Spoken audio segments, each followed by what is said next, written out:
Саламатсыздарбы урматтуу Тез кабар каналынын көрүүчүлөрү. Бүгүн мен коронавируска каршы күрөшүү боюнча республикалык штабтын 22 март саат 9-га кечки саат 21:00 чыгарган маалыматы менен сиздерди тааныштырып өтөйүн. Кыргыз Республикасынын Коопсуздук кеңешинин сунушуна ылайык бүгүн 22 марттан тарта өлкө аймагында өзгөчө кырдаал режими киргизилди.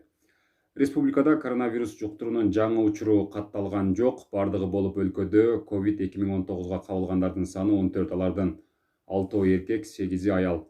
Бейтаптардын жаш курактары 25 жаштан 80 жашка чейинкилер. Бардыгы тиешелүү дарылануудан өтүүдө.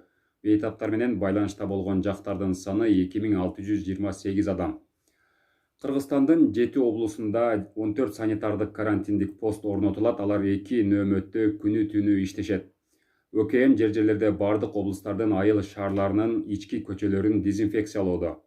Өзгөчө кырдаал режими киргизилгенине карабастан мамлекеттик органдар көнүмүш иш графиги боюнча иштешет.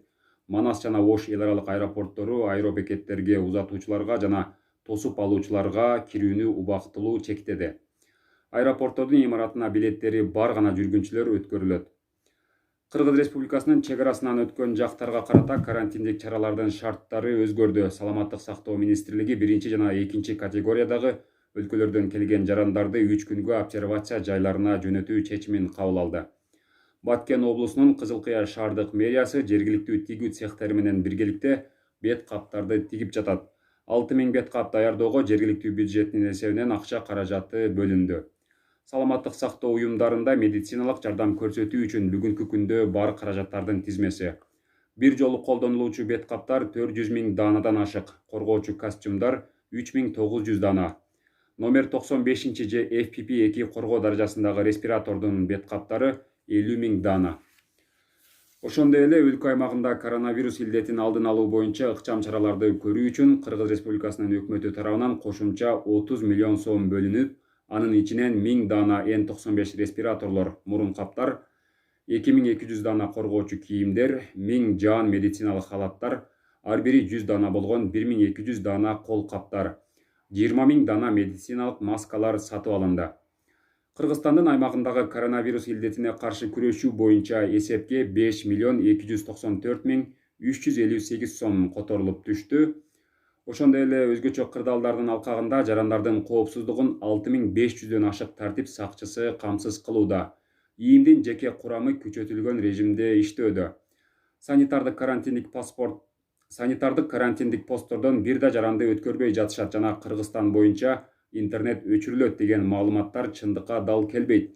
Кимде ким жалган маалыматтарды атайлап таратса, Кыргыз Республикасынын кылмыш жана жаза кодексинин 344-беренеси боюнча кылмыш жоопкерчилигине тартылат. Бет кап жана антисептиктерге суроо талап көп болуп жаткандыктан Бишкек жана Ош шаарларындагы ишкерлерге 100 000 дана бет кап чыгаруу буйртмасы берилди. Өлкө аймагында өзгөчө кырдаал жарыяланганына байланыштуу Ысык Көл облустук ыкчам штабынын чечими менен Дубанда адамдардын жана автоунаа каражаттарынын кирип чыгуусуна убактылуу чектөө киргизилген. Ирандан чыккан кыргыз жүк ташуучуларынын 60 айдоочусу менен туруктуу негизде байланыш түзүлдү. Урматтуу биздин YouTube көрүүчүлөр, катталуучулар, бүгүнкү күнгө алынган дал ушул илдет боюнча маалыматтар мына ушул. Эгерде дал ушул маалымат боюнча башка өзүңүздүн дос тааныштарыңыздарга бөлүшкүңүз келсе, видеону бөлүшүп, класс басып, комментарий калтырып, ой пикириңиздерди жазып калтырсаңыздар болот.